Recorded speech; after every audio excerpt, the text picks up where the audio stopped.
Bismillahirrahmanirrahim. Assalamu alaikum warahmatullah. My name is Yasir Ali and I'm a student of BS Clinical Psychology, 5th semester from University of Sialkot.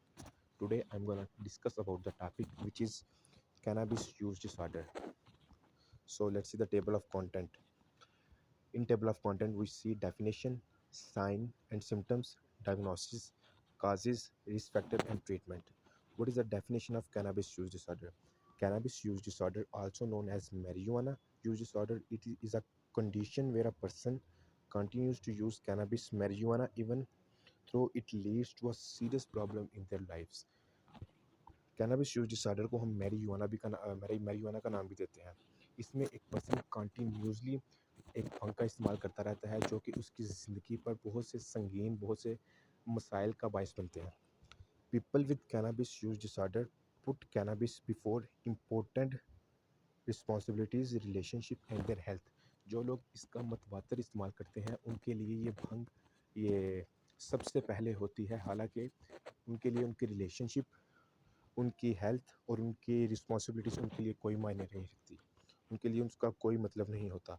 Cannabis use disorder can have negative effect on many areas of personal lives. It can contribute to problems with your health, social life or job. It can also add to a legal or financial problem. जो लोग इसका इस्तेमाल करते हैं उनकी ज़िंदगी में उसके नेगेटिव असरात मरतब होते हैं। एक पर्सन की लाइफ, उसकी हेल्थ, उसकी सोशल लाइफ और उसकी जॉब में बहुत से मसाइल आते हैं। इससे लीगल और फाइनेंशियल इश्यूज़ भी आते हैं, फाइनेंशियल प्रॉब्लम्स भी आते हैं। फाइनेंशियल प्रॉब्लम फॉर एग्जांपल, एक शख्स को इस चीज़ की बहुत ज़्यादा लत है, तो अगर उस चीज़ को 1 दिन 2 दिन उस चीज़ का इस्तेमाल करने ना दिया जाए, उसके पास कोई ऐसी चीज़ ना हो जिससे वो इसका इस्तेमाल कर सकते हैं, यानी फाइनेंशियल पैसे वगैरह, तो वो हो सकता है अपने घर की चीज़ें उठाकर या कोई ऐसी चीज़ें बेचकर पैसे ले और फिर उसके अलावा उस चीज़ का नशा करे। Treatment and support groups are available to help people with cannabis use disorder quit to reduce their uses. बहुत से ऐसे सपोर्ट ग्रुप्स हैं, अवेलेबल हैं, जो कि उस शख्स की उस बीमारी को यानी कैनबिस के यूज़ को ख़त्म करने या उस चीज़ को बहुत कम करने में मदद कर सकते हैं।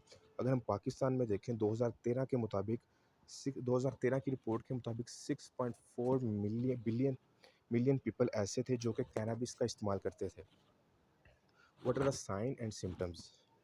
Mood swings, low motivations, spending time with different friends, secretive behavior, change in appetite and sleeping patterns, bloodshot eyes, financial problems जैसा कि हमने पहले बात की, faster heart rate, craving for junk food.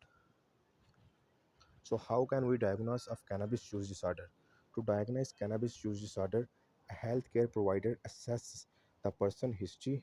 This includes whether their immediate family member have a history of substance abuse or mental health issues, and also includes their histories exposures to environmental stress. इस चीज़ को assess करने के लिए एक provider, एक health care होता है जो कि उसकी हिस्ट्री लेता है। हिस्ट्री में वो चीज़ देखते हैं कि उसकी फैमिली में किसी भी शख्स को कोई बीमारी थी इस चीज़ के हवाले से, या कोई सेक्सुअल अब्यूज़, जिसके पास मेंटल हेल्थ हो, जिसकी वजह से वो इस चीज़ का इस्तेमाल करता हो, जिसकी वजह से वो कैनबिस का इस्तेमाल करता हो, या कोई एनवायरनमेंट स्ट्रेस की वजह से वो इस चीज़ का इस्तेमाल करता हो।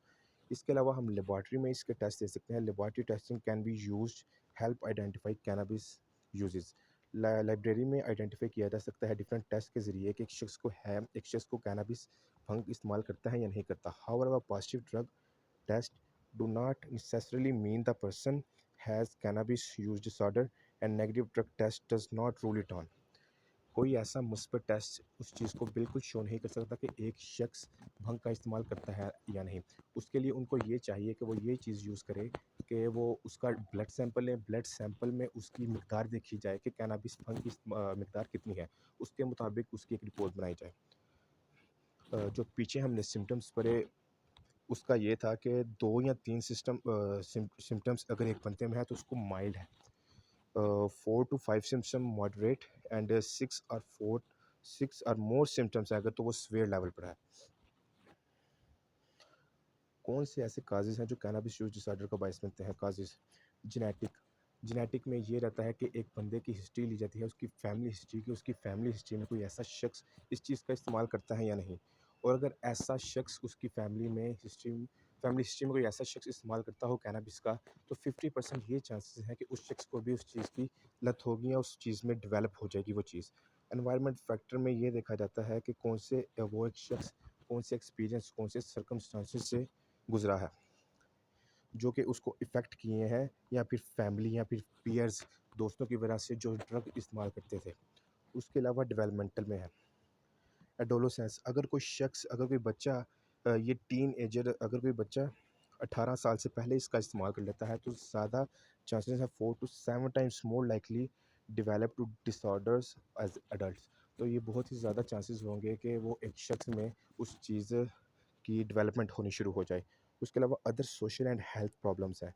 पीपल विद कॉम्प्लेक्स हेल्थ, जो लोग बीमारी में पेचीदा किस्म की बीमारी में मुब्तला होते हैं या फिर सोशल इश्यूज़ होते हैं, वो इस चीज़ का इस्तेमाल करते हैं। उन चीज़ एक्सपीरियंस उनको ये करना पड़ता है, वो इस चीज़ से एक्सपीरियंस से गुजरे होते हैं। अगर हम ट्रीटमेंट की बात करें तो कैनबिस यूज़ ऑर्डर के first of all cognitive behaviour therapy, a form of psychotherapy that help people identify destructive thought patterns. इसमें साइकोथेरेपी में एक पर्सन की उस खराब सोच को आइडेंटिफाई किया जाता है।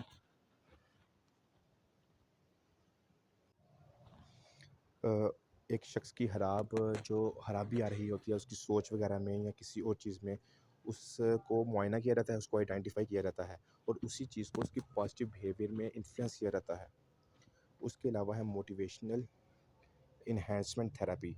एक शॉर्ट टर्म थेरेपी डिज़ाइन है जो कि मोटिवेट करती है एक पर्सन को टू चेंज हार्मफुल बिहेवियर, जो उसका बिहेवियर होता है हार्मफुल, उसको चेंज करने में उसकी हेल्प करती है। उसके अलावा कॉन्टिजेंसी मैनेजमेंट है।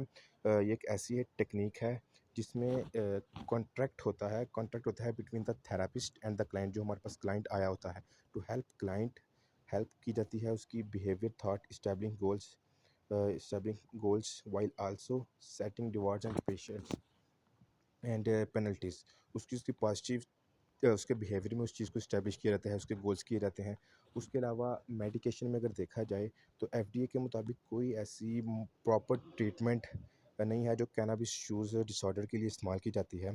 लेकिन अगर हम सिम्टम्स में देखें तो सिम्टम्स में कुछ सिम्टम्स को हम कर सकते हैं, मेडिकेशन के ज़रिए हम उस कुछ सिम्टम्स को हम कम कर सकते हैं। जैसे कि स्लीपिंग वगैरह, उसके लिए हम ज़ोलपीडम, बुसोपायरोन एंड गाबा गैबापेंटीन का इस्तेमाल करते हैं। ये 3 मेडिकेशन टेक्निक्स हैं जो कि हम इस्तेमाल कर सकते हैं उसके सिम्पटम्स को कम करने के लिए। एफडीए के मुताबिक कोई ऐसी मुकम्मल मेडिकेशन नहीं है जो कि कैनबिस डिसऑर्डर को कम कर सके।